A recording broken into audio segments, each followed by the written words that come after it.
Check. All right. And welcome back. No, just kidding. And we're back. All right, to speak more about the book. The first part was more about intro to the book. This is my personal Dominican. Everyone should have a Dominican. It's just you need a Dominican in your life. Anyway, go ahead. Well, so yeah, talk about that because how did we meet? Just briefly, so like before this. Well, we met in the Dominican Republic. I was lassoing a lion, and the lion had half of your body in his mouth, and I was able to kill the lion. Get me out of and got you out of trouble, and that's how we met. Hey, that's gonna go down in the history. Right. So yeah, so I designed the book cover, right? So this book cover. Very talented dude. A little stupid, very talented. Very talented. And now getting back into the book, right? So how long have you been a writer? Why do you write? Like, I've been a writer, I think, for most of my life. I actually started, I wouldn't consider it writing, but writing is just your thoughts on a piece of paper, and they call that writing. But if you say something and it's not recorded, they don't look at that as writing. But I used to make funny jokes when I was a kid. But my first piece of writing was an essay called The World Knows Math. And I wrote that in like 6th or 7th grade, I forgot. And I got a C- on the paper because it was challenging the Western civilization's power structure. And I was saying it's going to be a matter of time when Black people, Chinese people, Indian people, Latin American people are going to be coming up as high-level scientists and technologists in the modern era. And now you see exactly what's going on. Yeah, have you seen the guy who created diesel, like diesel fuel, something like that? No, who's that? This kid, and like I said, he didn't create diesel fuel. No, he didn't create diesel. He said he made out of plastic. Oh, he's making diesel out. Yeah, a lot of people are doing that kind of stuff. So and he disappeared for a little bit. Plastic. There's a guy, the Houthis in Yemen, right? They make their own weapons. They make their own missiles. They're one of the poorest countries in the world, but they're technologically advanced, and they're fighting the Western world with their missiles. They got their ideas and their information, I guess, from other Arabic nations, but they look like a bunch of Puerto Ricans that are attacking the world. Oh wow! You know, they're not attacking the world, but they're defending the Palestinians against the Israelis. So that's, and those people are poor. Right. So it's just a matter of time that as those civilizations advance technologically, they're going to be a force to be reckoned with. And I got to see. So that's like one of my first writings. And then, when I became a comedian, I used to write songs and stuff like that. When I became a comedian,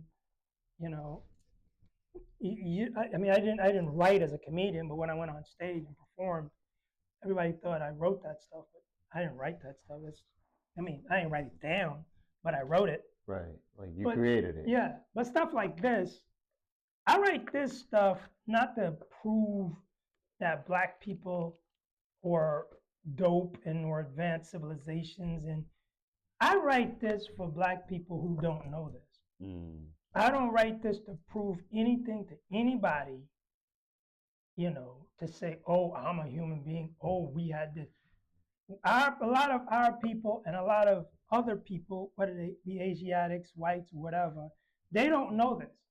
And I write it for them to look, this is what you need to know. Black folks, this is what you need to know. Chinese people, Koreans, this is what you need to know about us.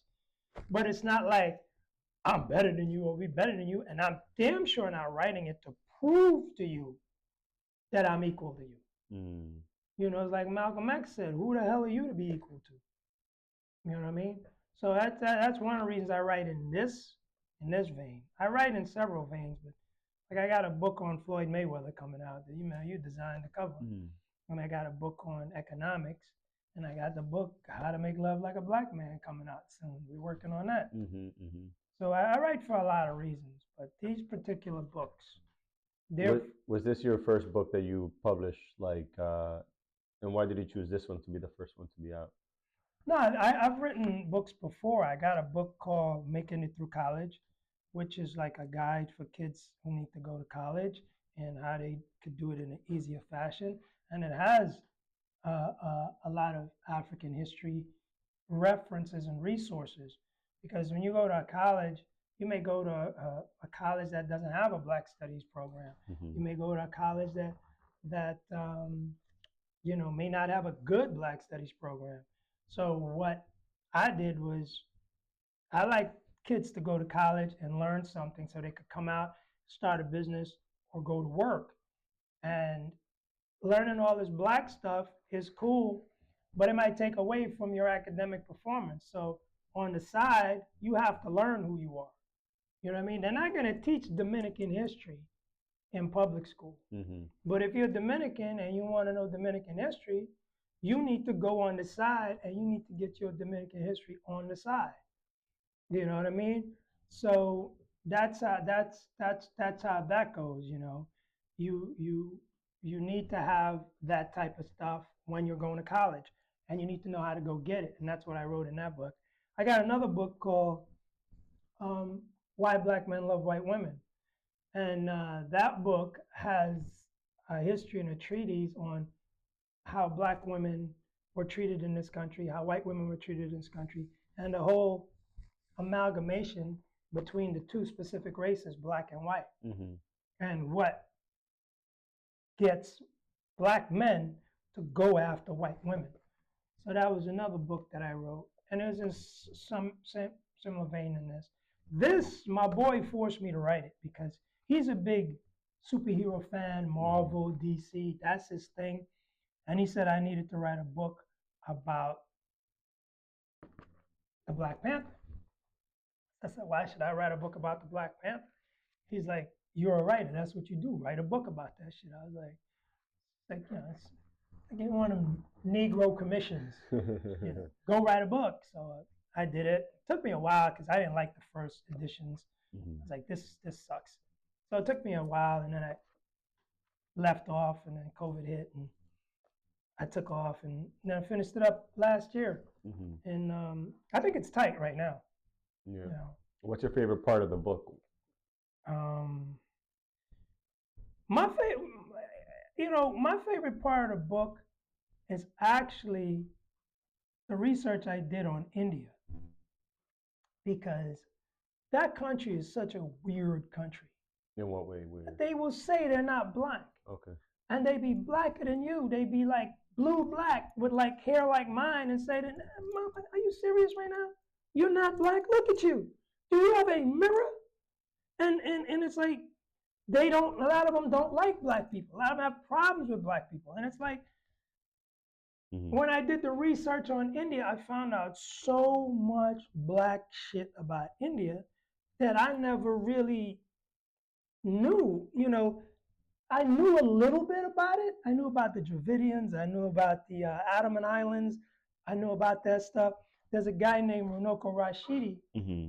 who was a friend of mine, and Runoko used to go all over the world finding black people. No matter where, he could go in your grandmother's basement and find black people. And so I used to talk to Runoko a lot. Well, Dr. Rashidi, and I used to talk to him a lot about stuff. But when I got into this book, I found out about the Dalit Panthers. And Dalit are people that call the Black Untouchables. So the Black Untouchables Mm-hmm. are the people in India that are so black that you're not supposed to touch them Interesting. because they're dirty and they're contagious. Whatever they think, and that's built into their religious construct. Mm-hmm. So they have these people that are called Dalits, and they say even their shadows, like if you walk in their shadows, Mm-hmm. you get contaminated by them. I'm like, yo, The Elite Panthers? Dali Panthers, they were a Black Panther type party to fight imperialism in India. India. Okay. Yeah, and there was a bunch of, dark-skinned Indians trying to fight, the white Indians who basically run the country. Oh, was this influenced by this guy? Yeah, it Oh. was influenced by, and it wasn't influenced by the movie The Black Panther. No, it was no, no, influenced by the Black Panther Party. By the Black Panther Party. Huey Newton, Bobby Seale, Mhm. and those brothers, Angela Davis and them. And they saw that black people were struggling in the same manner they were struggling in India. They didn't look at their struggle too much difference. It was like white people oppressing black people. And they were like, all right, let's start a Black Panther Party. Interesting. And I had never heard about that. me either. Until I started researching this book, and I Googled Black Panther, the Black Panther Party, the Black Panther book, and my boy's grandfather was in the Black Panther tank division in World War II. Okay.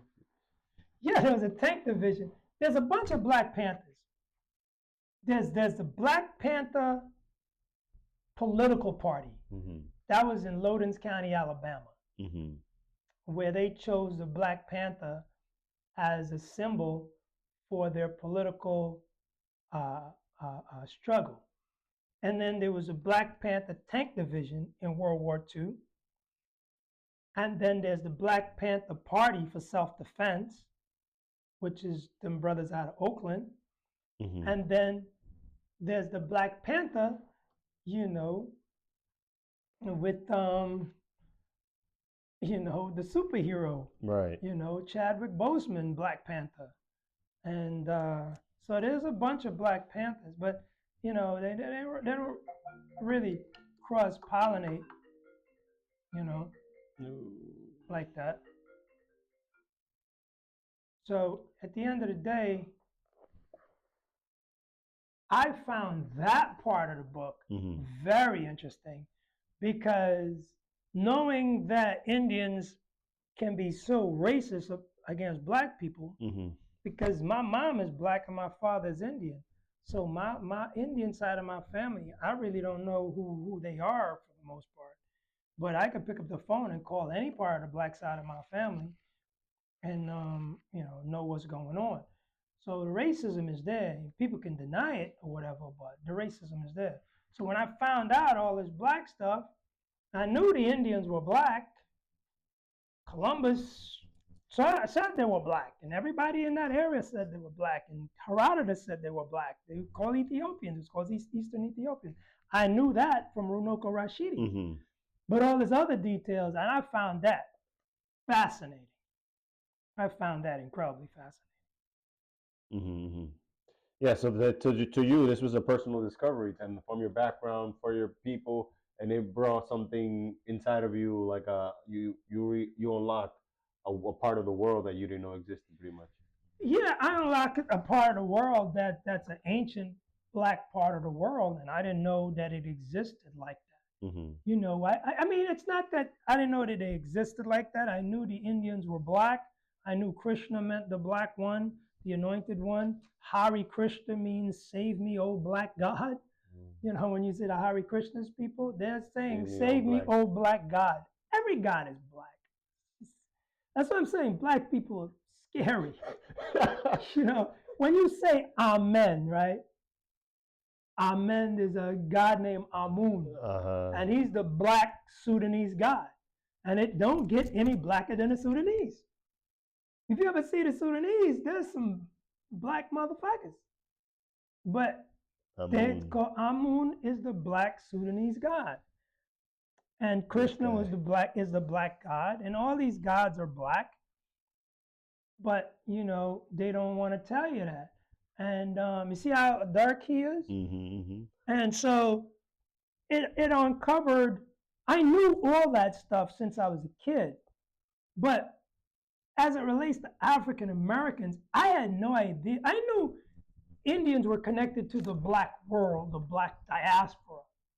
But I didn't know Indians were connected to African Americans. That's a different thing. Oh yeah, You know what I different mean? It's times in the world. brothers now. What?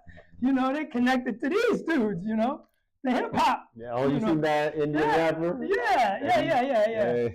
So you know, I was like, yo, they had a Black Panther party in India, and I started doing research, and then found out went into a whole rabbit hole about Winston Churchill and his racist ass and all these other people. But India went through so much against the whites, and people don't know this. This is one thing I knew from hanging with Professor Rashidi, was that India was colonized by whites around 800-900 BC, and everybody thinks white racism and what they call white supremacy started in like the 14th and 15th century. Nah, that caste system that they set up, the same thing I told you about the Dalits and the Black Untouchables, but that caste system was set up almost 2,000 years ago, 2,900 years ago. So it was like 800-900 BC, and the whites By came. who? By the whites, the same. From my research, it's the whites in that Russian Ukrainian area, Okay. and they came up into the Persian area. I guess it wasn't Persia at the time, and they came up in and they went into India and they started that bullshit. So that what surprised me was the connection to the African American community. Okay. Okay. That was like, yo, these motherfuckers, they probably listen to Parliament Funkadelic too. Oh wow. you Okay. know, I so mean, America, United States has been a big influence all throughout the world, and some of the people who became martyrs here became martyrs or symbols of martyrism, or not like pushing against the powers or pushing against the boundaries of like the oppressed. The oppressed related a lot to the Americans. There's a statue of Martin Luther King in Mexico, in like the yeah, city. well, the African American struggle was more ubiquitous around the world because the African American struggle was televised. Gil Televised. Scott Heron said the revolution will not be televised. Well, it was televised, bruh, and it's being live streamed now. Yeah. It may not be televised now, but it's being live streamed. So the African American struggle, although it began the instant they started dealing with African Americans and black people in that manner here, there was a struggle. There was a struggle during slavery, after slavery, Jim Crow, but that struggle really hit when the television came on, because you had these African Americans and everybody had this opinion. Because as a Caribbean dude, you hear all kinds of stuff about African Americans, who they are and what they is, blah blah blah. But then, and most of them are negative. Like, yeah, it's all bullshit. So when you see African Americans on TV talking about their struggle in the movement, you see some of the most brilliant people speaking. And I'm not talking about Malcolm X and Dr. King. I'm talking about a regular dude from Detroit. In 1965, you stuck a camera in his face, and this dude is like, whoa. And you're like, he's 16. He's not like a 40-year-old dude. I remember watching some stuff from the 1970s about these little girls riding their bicycles. And they were like 12, 13 years old. And these little chicks were like, So you hear a lot of stuff about African Americans, and I always tell people in general that African Americans are the most powerful people on the planet because of their influence. They have a different swag, that they bring to the world, and the world follows them more than anything else. Even Africans follow the so-called African Americans more so than African Americans follow the Africans. And African Americans remind me of Ethiopians. Ethiopians were pioneers of shit, like when we were talking about all that Congo shit. African Americans are pioneers in a lot of shit. And they hold a mirror. African Americans are like the only people that hold a mirror to the world's bullshit. The South Africans did it too, Mm-hmm. but the African Americans, from day one, they held a mirror to the world's bullshit, and it's like that's why they're like hated by the power structure because they they they real with their shit. You know what I mean? And then there's the influence with the music, there's the influence with the style, there's the influence with the vernacular, there's the influence with the slang. Mm-hmm. There's so much influence. Everybody wants to talk like a black American. You know what I mean? Because it's hip, it's cool, it's solid gold. You know, they call me the King Creole, or whatever. So they're really, really powerful people. And the sad part about it, in my opinion, is that they don't know how powerful they are. Mm-hmm. The biggest power to me in that whole thing is the honesty. There's an honesty when African Americans speak. There's a like a pure honesty that is not always beneficial because sometimes you gotta play with the bullshit sometimes with people. But the honesty, they say the truth sets you free, right? And I feel like that's what's transferred the most, like the honesty. Even though it's like the struggle and stuff, but there's no line that they're not. There's no denying that they're saying the truth. You know.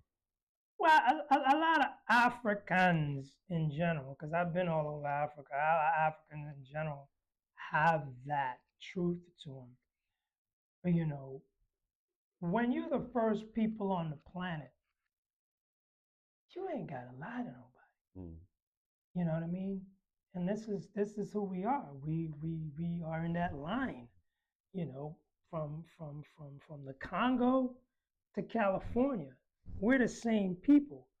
Different food, different headdresses, different religions, and stuff like that. But if you go to Nigeria, you know, Nigerians ain't gonna jive you. You go to South Africa, South Africans ain't gonna jive What you. does jive mean? Lottie, Mm. Ethiopians, you're a real Dominican, man. You don't know what jive means? Jive. I've heard that term. What is it? Hick and jive, something like that. Shuck and jive. Shuck and jive. But Yeah. I don't know nothing, my friend. I don't speak English. So, you know, you go to Ethiopians are like some of the most straight in your face people, man. They do not play, but they got the Ark of the Covenant Uh huh. I in heard their about that. in their possession. So they are God. Yeah, shut up with that. But the way they say hi to you, they break your shoulders. Yeah. Yeah. So you know that's what intrigued me Mm, about that okay. was that connection.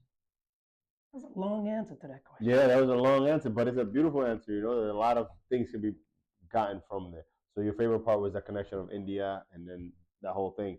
But um, and even though Black Panther is a fictional character of the Marvels, how and why did you? I think you spoke about this earlier, but why did you choose the Egyptian to be? I mean, we have the Black Panther in there, like jumping in, but why the Black Panther is represented by the Egyptian gods?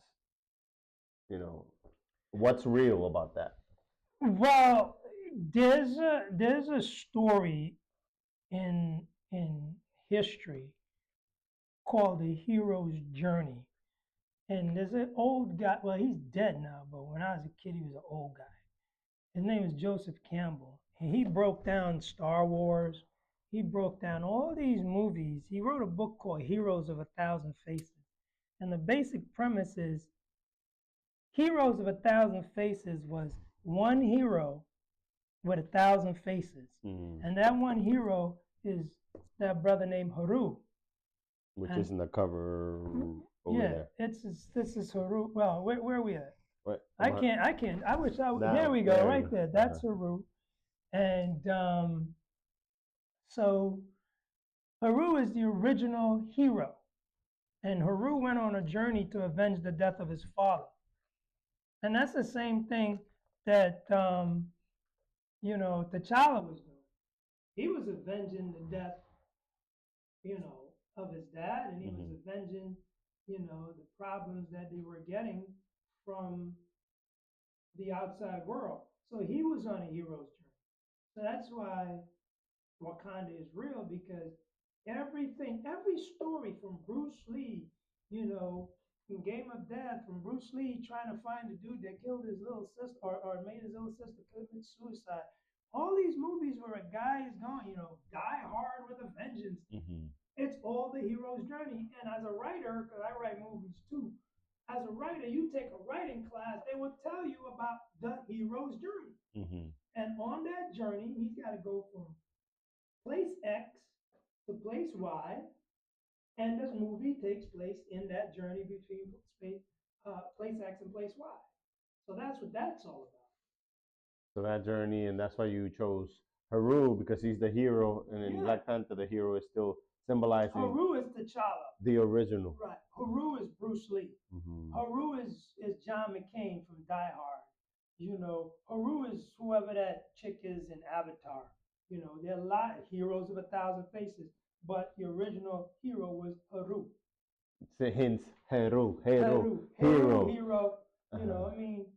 Yeah, and that's one story, and it was the original Cain and Abel story. Mm-hmm. The Cain and Abel story out of the Bible came from uh, uh, uh, Asar's brother killing him, and then Asar is who? Asar is the people they call the Greeks call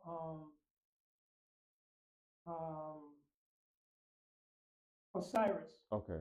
Asar is Osiris, and Aset is Isis, And and so Haru is Horus. and in terms of relationship, Aset or Osiris is who to Haru? Osiris is his father, His father. Okay. and Aset is his mother, Mm-hmm. and that is the Trinity. Oh, okay. But somehow the white folks took that out of the Bible, and instead of the mother, father, and son, you get Father, Son, and Holy Ghost. So the mother out of the Get out. interesting. Get in the kitchen. From there, huh? Right. The And, woman was the quintessential deity in the Black and African world is the woman. mm, Because everybody died. That's why everybody got to save the queen in the chest. Everybody, Osiris died. well. She's the most important, but they got to say the king. The king is the last, but she's the most important piece. Right, she's the most important piece on the board, and that comes out of Africa. Mm. And Isis or Aset was the queen mother. Everybody wonders, as I remember Joe Rogan, he was talking to a brother about um, royalty, and he said, Joe Rogan said, a queen is a monarch, you know, that's a ruler. Monarch. But a queen in Western European terms is a monarch. But a queen, the meaning of queen in ancient African civilization is mother. Mm. That's what queen means, mother. And then when you hit the throne, you're called queen mother, which is a kendake, right? Which you're the mother ruler. Everything comes through the woman. And what language is that? In Africa. Kendake. What is that? Kendake is in Kemetic language. Kemetic. And they have different names. That's where the name Candace comes from. You ever know a girl named Candace? Candace Owens. Candace Owens, right? She don't even know how black she is. Candace Owens comes out of Kendake, and some people call him Kentucky. I don't know why, but some people call him Kentucky. So the most massive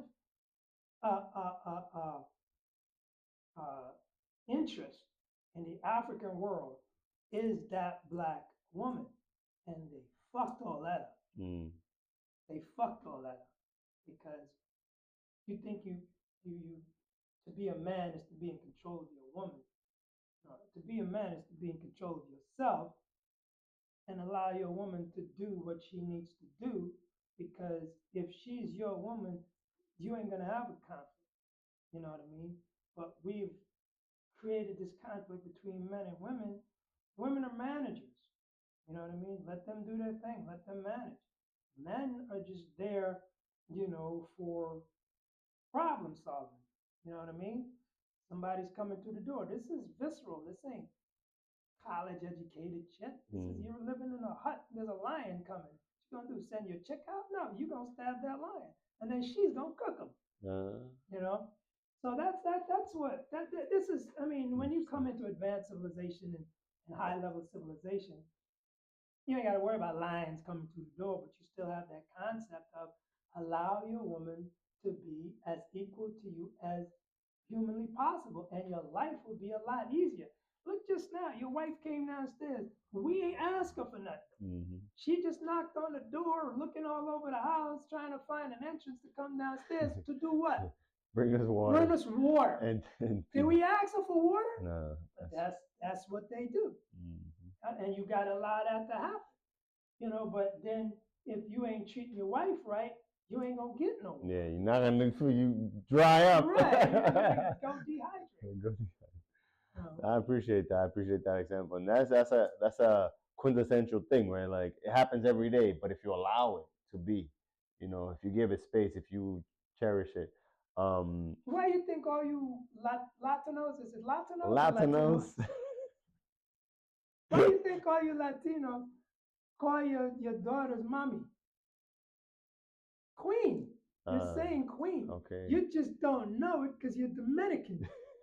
But I your was, I was saying daughter, the other day that she reminds me of my mother because she's already correcting me. She started telling me what to do. I was like, "You're not my mother." She's like, "Dad, lower your voice." I said, "Dad, dude." I'm like, "You're not yeah, my but mother." I was like, "But she that's is." the little princess Uh coming huh. out. So you have to put that mommy. You call her mommy. I remember I got this guy in so much trouble. Man. They have to escort him out the club. Now he comes to me, right? We're performing at Uptown Comedy Club. He comes to Mm. me. He goes, "Yo, Rashan, I got this joke." He's always trying to run. I was like his nigga tour guide. He was using me to wave through blackness. So I was like, "What's the joke?" He said, "Why do Puerto Ricans call their daughters mommy?" I said, "I don't know why. Because it won't be long now." I was like, What "That's a great the? joke. That's crazy. That is a great joke." We had Puerto Ricans and Dominicans at Uptown Comedy Club.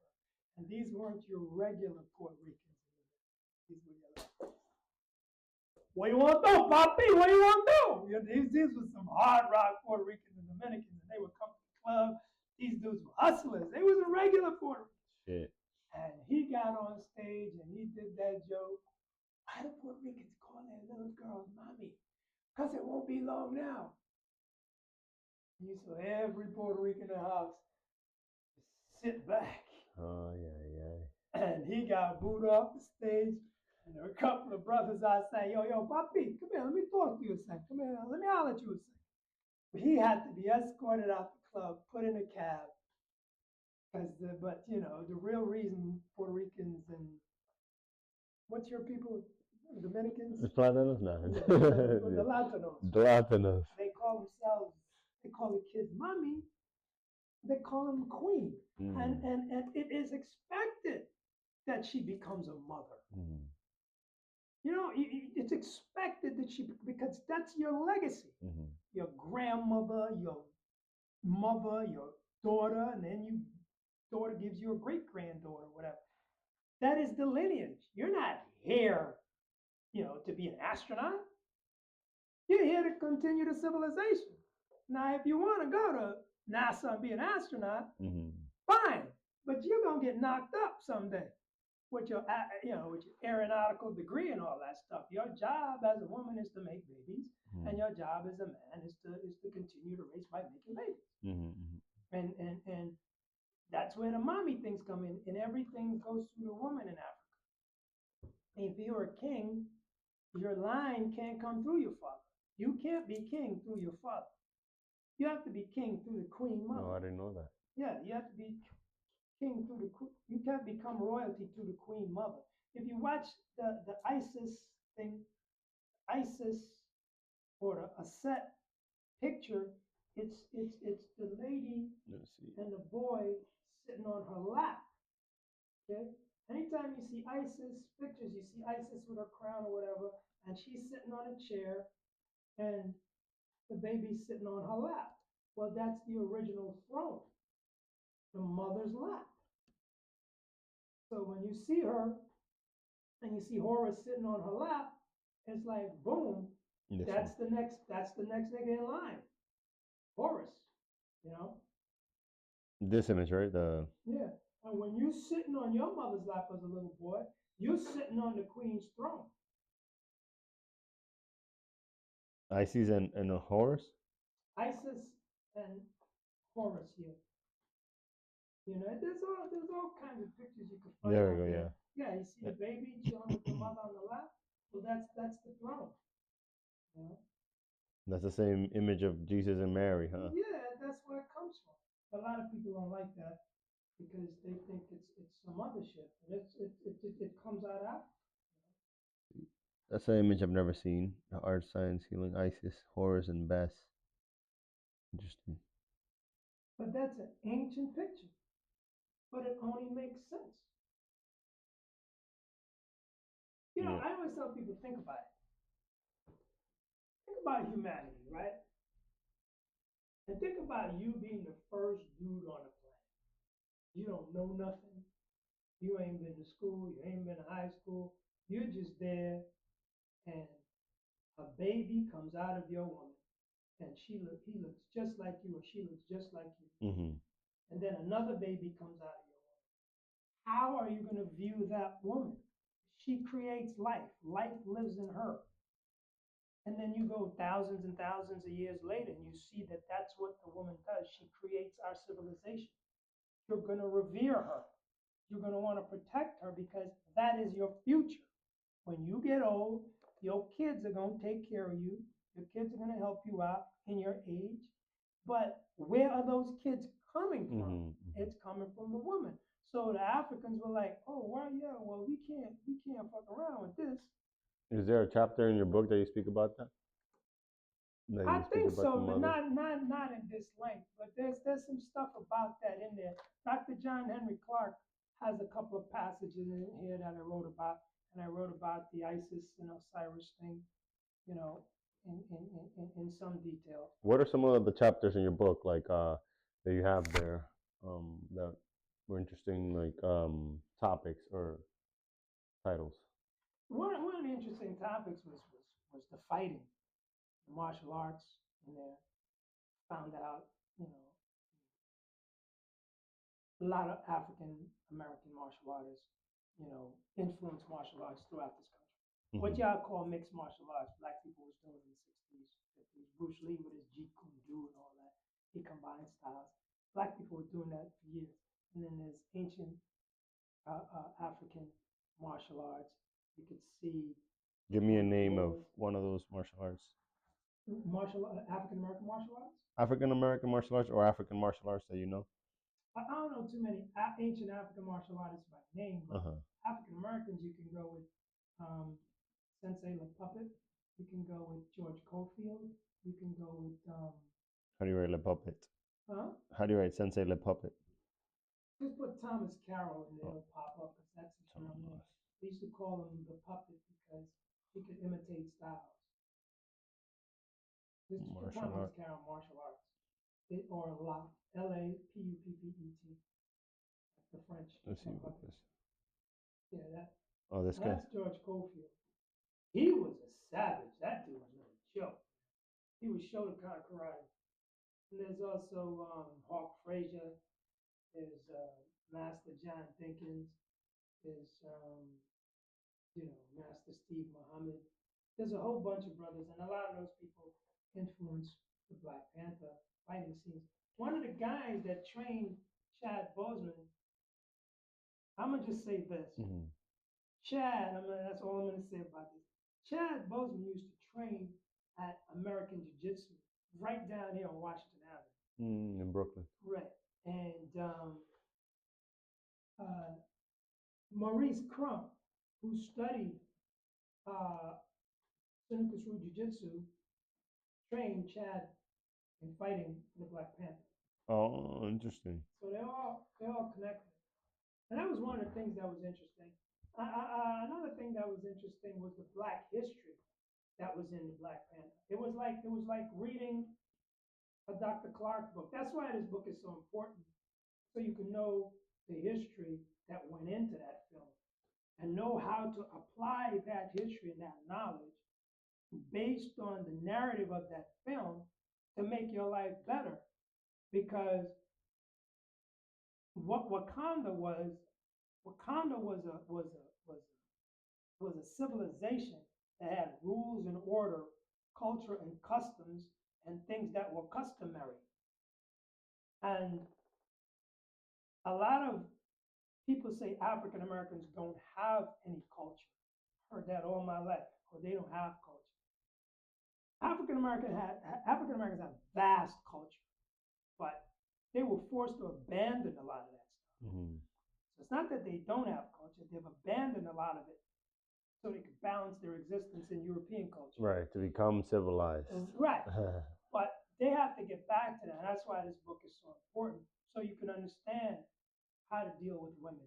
What are some ways? Sorry to cut you off. Finish that thought, and then I'll. So you can understand how to deal with women. You can understand how to deal with your household, and you can understand what a black woman is, or what a woman is in general, and you know how to deal with that. I went through a whole bunch of problems, you know, with girls, even though I know all this shit. You know, there's still that Western mentality that jacks your mind up. Mm-hmm. But we've got to get back to it, and we've got to show it in so many different facets that it's almost instinctive. What are some practices that you say that black African Americans had that they lost or that they used to have? They lost the church in general. They lost the progressiveness of the church. They lost the family. They lost the progressiveness of the family. They lost the power of the family. This baby mom stuff and all this stuff. Mm-hmm. They lost a lot of the good music. They lost a lot of the thought processing. They lost a lot of the family connections and culture. Mm-hmm. A lot of stuff was lost because they were dealing in a society that had an agenda to break all that up. You know, the man can't be in the house if you're gonna get welfare. You won't give the man a job, but you're gonna give the woman money. But if she wants to get the money, he gotta go. That's breaking up the house. You know. So you got guys like most of my friends come from single parent homes or divorced homes. Most of the kids now single parent because we've been taught by a lot of things, especially hip hop, which is why I don't like hip hop. You heard what we was listening to a minute ago, right? Hip hop has taken the respect for women out of the black man's mind. Now, people gonna get pissed off at me about that, but I can break that shit down to you if you want to argue that. But I'm not gonna do that right now. But hip hop is taking the queen out of the black community. Wow, that's a big statement, right? Oh, it is, because there are only few guys that rap that really were talking about some sense. You know, I got 99 problems and a bitch ain't one. That's the song we was talking about. Ice-T was just talking about how that was his song, and that type of stylization, because back in the day, we had songs. It's not even my era. If anyone should ever write my life story, for whatever reason, between all the pages of pain and glory, you'll be there. I don't think I said that right, but you'll be there.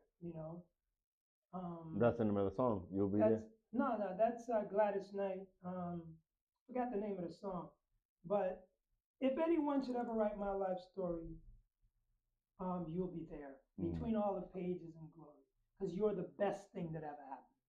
We lost that type of lyrics in songs. We had songs that were hit records that were such horrible songs, but they were still hit records because they had a lot of loving. There's a song, "If Loving You Is Wrong, I Don't Want to Be Right." The lyrics in that song is terrible, but it was so dope that it was romantic. It was about a dude cheating on his wife. He had a wife and kid at home, but that song represented, fidelity, but rather infidelity. But it was the lyrics were dope. Whitney Houston had a song about her waiting on a married man, but the lyrics were so dope there's a sister named Dion Ferris who had a song called Hopeless, and it was a brilliant song. His brother wrote it, and it was a brilliant song about how they had so much fun, but they broke up. The song was about her and him breaking up. The relationship's over. It was really, really good. Then it broke up. But still, in that song, in that journey of breaking up, in those lyrics, there was nothing but love in that song. So you would say that bringing in terms of music, the music needs to be like resuscitated or It's not just the music because you don't get the music without adhering to the culture. The culture comes first, and if the culture is wrecked, then the music is wrecked. You know what I mean? Like when I was a kid, they had a song by In Vogue called "What a Man, What a Man, What a Man, What a Mighty Good Man." They were singing about good brothers, and I was like, "That's dope." But that was the culture we had in the '90s. It was like dudes were still respecting women. Now it's a disaster. mm, It is a straight disaster. So that's the type of stuff I'm talking about when African Americans abandon their culture. But still, like I said before, they're the most powerful not people. bad. And I say this all the time about black people, in particular African Americans. And I consider myself an African American, even though I ain't from this country. I'm black, so I'm in that pile. I'm Ethiopian, I'm Indian, I'm Senegalese, I'm Botswanan, I'm Nigerian, You're Caribbean. I'm all that Uh-huh. shit. Rice and peas. You go to Senegal, you're getting rice and peas. Of course, they're gonna throw some peanuts in there, but you go to you know South Africa, gonna get rice and peas. So you got all that in it. So I don't separate myself from any blackness, but I consider myself an African American, and the African American really don't understand their power because that power can be resuscitated by one thing. Hmm.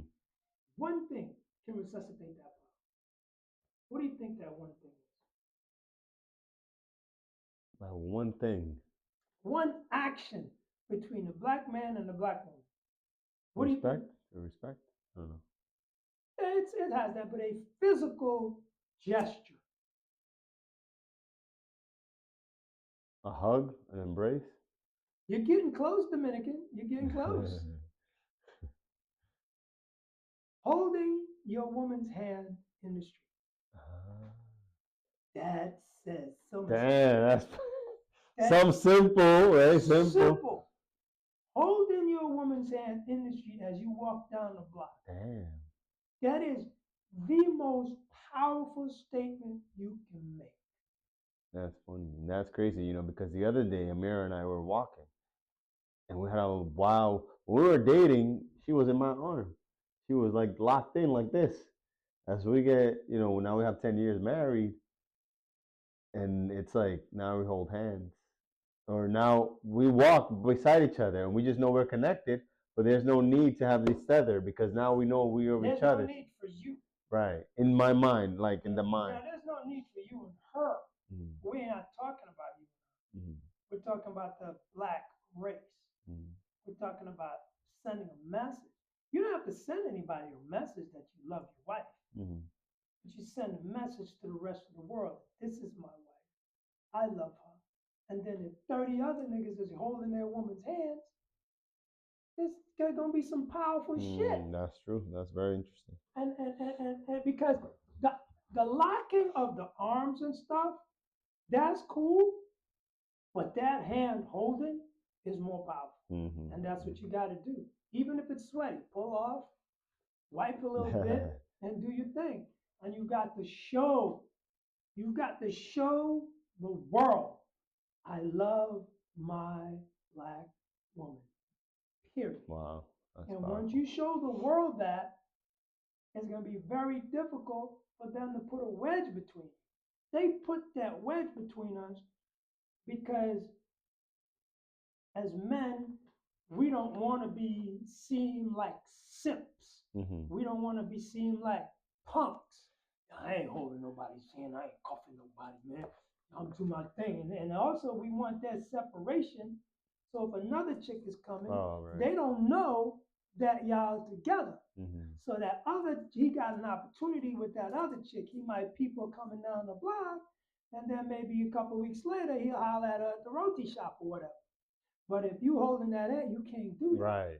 Right. You're declaring something Yeah, here. you that's then that chick is gonna come anyway, but it's up to you to keep that handheld even when you're not with your woman. Mm. Gotta have that hand in your hand, even if she's in the Bronx and you in Ohio. And that's what a lot of men need to do. And it ain't about the woman holding the hand. Right. It's It's about the about the man man holding. taking that initiative and that charge. Mm-hmm. And how you hold the hand is you don't hold your hand is not in the back of her hand. Right. Your hand is in the front of her hand, and that's how you do that. And that was the epitome of the Black Panther because the women in the Black Panther was no joke. Mm. You had Okoye, she was running that army. Dora Milaje. She was running that army. And that's real shit. Wakanda is real.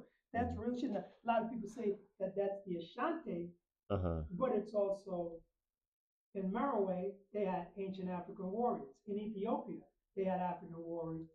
Haile Selassie and them and Menelik, they took women into battle. Right. You know, They just made this big statue in, I think it's in Senegal, but let me just look it up. it was Senegal, and the guy's climbing a mountain or something like that, or it was, and it point. You know where that Senegalese statue is pointing? Mm-hmm. It's pointing to Detroit. Oh Well, yeah. not Detroit, but America. Uh-huh. Uh-huh. Oh wow. That no, that's not. This one. No, no, no. There's one But with there's one of the there's one with family. the family. Yeah, There's yeah, one yeah. where That's another one. yeah, But this one is a new one. They just built it. They took the Amazon statue. Where's this? yeah. In Well, yeah. yeah, There's some the the homie, homie, the homie. That's what they were inspired by. the Hominicans. The Dominicans. Yeah, the homie. Everybody says that the homie.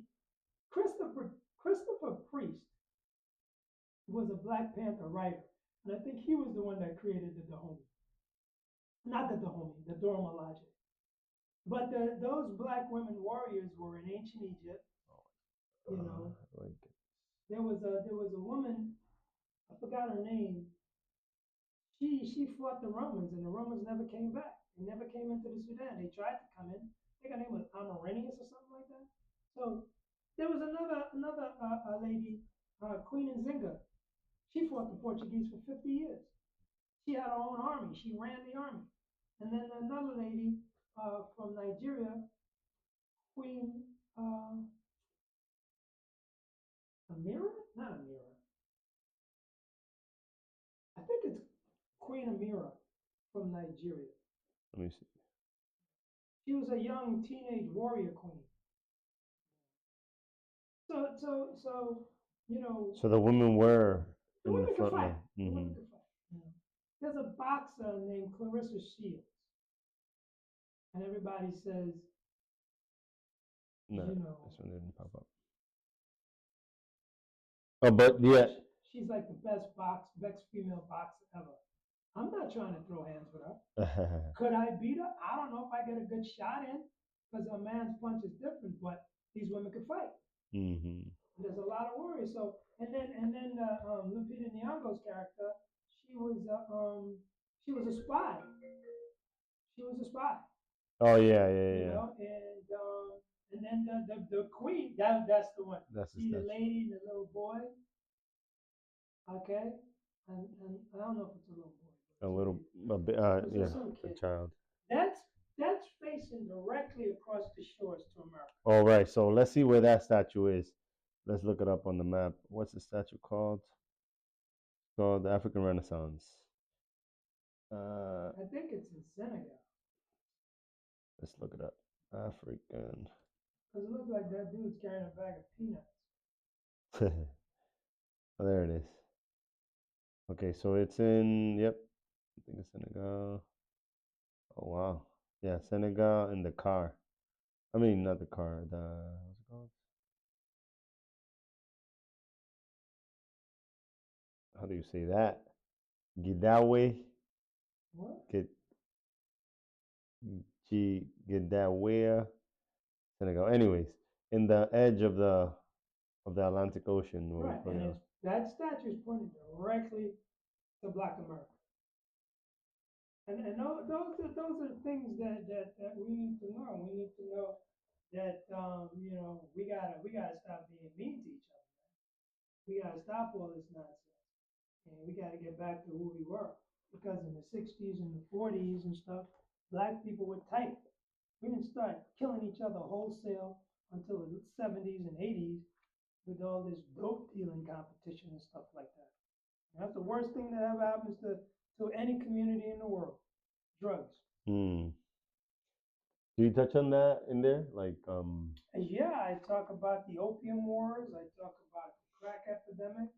I talk about the opium wars in China and India and the drug dealing that crippled India, crippled China, and came through. And instead of using Indian cotton, they used American cotton because they drugged out the Indians. And they used American cotton and sold that to the Indians. Killed textiles industry all over India. So there's a direct connection to African slavery and opium wars in India. Oh wow, Yeah, I never heard of that. The way that they just because you're Dominican. Only reason. history, history. You know, What and who do you recommend read your book, and why should they look into your book? you know, Dominicans. kids, y'all niggas need to read this book, bro. Dominicans, my God. But everybody that has an interest in healthy civilization, strong families, and thriving empires should read this. Everybody who wants to understand where they should be as a human being in the spectrum. I think white people, for the most part, should read it more so because they need to understand who they're dealing with. Because this world is changing and it is changing fast. Like we were talking about AI, and we were talking about the studio we're in. We were talking about how much we had to do a year ago Mm. to get what we're getting now. And now you just sat there, pumped it up in the background. You don't even need the green screen, even though we're on green screen. Yeah, folks, we're on a green So screen. funny, right? So let me see if I can do this real quick. No, don't pop it out, man. No, because there's a lot of work that went into this. Let me see. Oh, let me get this thing. Because it's funny. You mentioned like, oh, how much green screen do I need in order to get this thing covered? Now it's like, oh yeah, you can just put it. But let me close out this image. Okay, so where's this thing? Let me just pop in the image real quick. I know this is a little bizarre, right? Uh, uh, right. So this is he painted that physically, right? But now with technology, I just one click and I can make the whole background green. Right. Without a need Right, to. without even the green screen. It's so crazy. So that's the whole thing concerning white folks. White folks. They say white folks are going to be a minority by 2050. Well, white folks have always been a minority. They just haven't been a minority in America. But globally, white folks have been a minority. And white folks have to, not necessarily this book, but this book is a good primer because this book will lead you to other books on how to understand the black race and how to understand what's coming in the future. Because there's going to be some serious technological, intellectual competition that white people are going to have to go up against. And they should be getting involved in reading this. So black people also should be getting involved in reading this so they know their capabilities in that journey. Because this, like we did the green screen thing just now, this journey is going just as fast as AI in reference to culture and culture adhesion. The Chinese have decided that they are going to propel their people to the farthest plateau they can find in science, technology, economics, and business. The Indians are doing the same thing, and the Africans are doing the same. The difference with the whites is the whites were able to do that without the competition from the Asians, the Africans, you know, and now they have that competition. So it's not, oh, we're going to do this because we got a bomb. Oh, we're going to do that because we got a bomb. Oh, we can do this because those people are uneducated. The China of 50, 60 years ago is not the same China. Let me give you an example. Mm-hmm. The China of 60 years ago is like, maybe 50 years ago, is like a junior high school. The China today is MIT. Mm-hmm. All around, huh? You know what I'm saying? And the same thing with India. India, 50, 60 years ago was not the India that it is today. And white folks don't have to compete with that India 100 years ago. They Mm-hmm. have to compete with that India now. And the problem, we go back to Ben Carson. Ben Carson said if you have a normal brain, you're smart. You know what I'm saying? Mm-hmm. He said if you have a normal brain, you're smart. So that means some little Korean kid with a normal brain has the ability to compete with any white person on the planet. Some little African dude, in Togo, he has a normal brain. He's going to have the ability to compete with anybody across the world because that's how the world is changing. And if whites don't understand that there's going to be some serious competition coming up and that they could go on and doing it, they're going to be at a loss. And they could do it anywhere in the world now because it's opened up so much, right? Like What's the that? technology advancement has democratized or opened up to the point that it's not only these people can have Right. a hand on. You see what the beauty that white people had years ago was that they could dominate other nations because they kept those other nations ignorant. The same way they could dominate the African American community because they kept the African American community ignorant. But even when kept in that ignorance, the African American community was still able to run roughshod over these white people in reference to technological advances. Everything technologically, had a black hand in it Yeah. in this country. I heard a cell phone recently. Everything. The fiber optics, the way we can communicate now was invented by a black chick. She invented What's her fiber. name? I don't know, man. I don't remember all this But bullshit. And like I just as said, a I don't have to reference, prove proof this to nothing. Right, nobody. right, right. You go and study fiber optics. You go study the telephone. You go study the telegraph. You go study anything. There was a black guy in business school, right? I take a lot of business courses, with all these business um, people, and what they say a lot of times is Thomas Edison tried 10,000 times to get the light bulb to work, and he kept failing, he kept failing, he kept failing until he finally figured it out. What they don't tell you is Lewis Latimer, a brother, who came and designed the filament that will work and last longer. Mm. So he may have tried 10,000 times. This nigga tried once. The Lewis Lewis Lad. Latimer. So I know it's not about to prove, but it's to bring up, because we mentioned people, we mentioned name, but then that era that we're in about like, research and showing, and it's like you got to see it to believe it kind of yeah, thing. And Lewis Latimer didn't go to no school. He taught himself, which is crazy. He's just a skinny black dude. His father and mother were slaves. And he taught himself. He went into the Navy. He lied and said he was, I don't know, 20 years old. He went into the Navy and he became a self-taught draftsman. He So joined the Edison Electronic Light Company, where he worked as a draftsman. Who is that one? Also, air conditioner, evaporative air conditioner. These inventions include, huh, carbon filament, with a light electric, bulb, we're yeah, still yeah, using that shit. toilet system, and Yeah. improved the toilet system for So what I'm saying railroad is this: cars. stop reading that shit, man. What I'm saying is this. What I'm saying is this. This guy. This dude right here, right, Lewis Latimer, right, They got like 40 million of these motherfuckers coming up. Mm. What are you going to do when you got to compete with 40 million Lewis Ladders? The Chinese are producing 2 million engineers a year. Indians are producing 2 million engineers. So they're producing 2 million Lewis Ladders a year. They may not be at the level of Lewis Latimer, but 10 of them rubbing their brains together is going to do something. Look how much stuff we came up with just brainstorming the other night. Oh yeah, yeah, yeah. You know what I mean?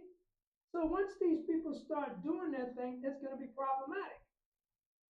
And I don't know if the white behavior that has been going on is going to be something that's going to be beneficial to white folks. And what does that mean? The what behavior? What's the behavior? The racism, the so-called white supremacy, the belief that they can control the world and they could do this to anybody, those days are gone. Mm. You. What do you mean, Maduro being taken out of the country? Does it? I'm just Yeah, I mean, you go in and you take a guy out of the country and you think you did something. You went in there, you shut off the lights, but that those people got up the next day and the country's yeah. running. Mm. So it's not just Maduro. But It's in 20 other. years, like the difference, right? In 20 years goes from that to this in 20 years. What country is that? China. China in 20 years. Right. I mean, perfect example is a country called Singapore, right? Mm-hmm. And I think it's Lee Wan Q or Lee Q Wan. He was a Chinese dude that turned Singapore, what they said was a backwater, mosquito-infected nation, Mm-hmm. into one of the most thriving nations in the world, and he did it in 20 years. That's Wow. Singapore. I've been to Singapore. Oh yeah. It's They got incredible. Universal Studios over there. Yeah. So many American companies invested in Singapore, it's ridiculous. But those people, I know guys that trade in Singapore. I went to Singapore on a trading conference. So, this is the competition. And we're just talking about Singapore. Singapore is small. Mm-hmm. It's not a big country. But look what they did. You got these other countries. I think Trinidad, Jamaica, Barbados, all these countries are going to become high tech soon in the next 20 years.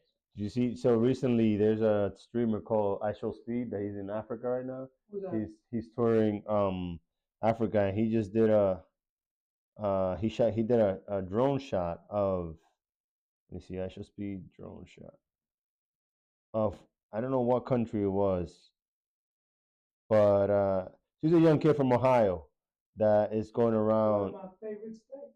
Oh yeah, he's going around. He's shedding light and bringing what we thought was Africa into another light, because we have all these 1990s images of what Africa is, and he did a China tour. In general, the world, I ain't we got that shit. and that world has a vision of what Africa looks like, and he showed a different light, and people are excited, people are happy, and it opens up um, Conversation. conversation. And let me see if I can get this image. But no, so the whole point is, like, he's showing the world today, how the world looks today. But look, that's my point, bro. It's like you can't expect. It's like your daughter. One day, your daughter is gonna grow up. Mm-hmm. She's gonna have an education. She's gonna get, competent, capable, resourceful, smart, ingenious, and she's gonna teach you something. Mm-hmm. You know what I mean? It's like you're the tech dude in our relationship, and now you telling me, yo, you know more about AI than I do. Yeah, because I'm working my way through this shit. Uh-huh. You know what I'm saying? And that's what the world is doing. The world is not playing around. And This is the drone shot. Sorry to cut you off. This is the drone shot of Mozambique. I didn't think about Mozambique. I don't know much about Mozambique because that's not, like, I'm not studying it. But look at these buildings. Like. Well, yeah, I mean, there's a lot of that going on, bro. There's a lot of that going on. China is like the most ridiculous example of technological advancement because them motherfuckers is just building shit. But there's a lot of Chinese people. India is doing that, and that's a big country, China. Imagine when Africa starts doing its thing. Africa's got crazy land, and they got crazy brains in Africa. You know, They say who was it that said? Oh, I think it was the Neil Patrick no, was it a guy from the Neil Patrick, not Neil Patrick, Neil deGrasse Neil Tyson. deGrasse Tyson. Neil Patrick. Neil deGrasse Tyson Can you said stop being Dominican for 30 in, seconds, in bro? Africa they got the tallest and the shortest, the smartest and the dumbest because it's such a vast landmass. You know, they are gonna have everything. That So is the dumbest shit I've ever heard. what? What Neil deGrasse Tyson said. I mean, he has a point there, No, but he doesn't. It's a stupid fucking point, dude. You go to China, they got the tallest, the largest, dumbest. You remember Yao Ming? uh-huh. That nigga was tall. Let me Yeah. give you an example. A Chinese professor in college, right? This story. No, but I said all that to say like they will have advancements, you know, in general. Chinese people are tall. Chinese people are short. Chinese people are smart. Chinese people are stupid. Chinese people are crazy. They got that shit out. They got that shit in Detroit. They got that shit in, Right. you Okay, know. I see So what I you don't mean. know what Neil deGrasse Tyson is fucking talking about. That guy boggles my mind. He just seems like he makes up shit. You know, and these are these space people who talk about the sun is 93 man. How the fuck do you know where the sun is? Mm-hmm. You know, how do you So know anything about the sun? that's a funny thing, right? You don't know shit about the sun. No, but I mean, and this is the thing that this is why people have to write books, right? Like, because there's old knowledge that was passed down and was never corrected, you know, and then the same story gets told millions. Yeah, well, the there is a fear that some white people have Mhm. that Wait, hold that thought. Let's talk about that and like the fear that white people have. Let's take a little pause and then we'll come right into that.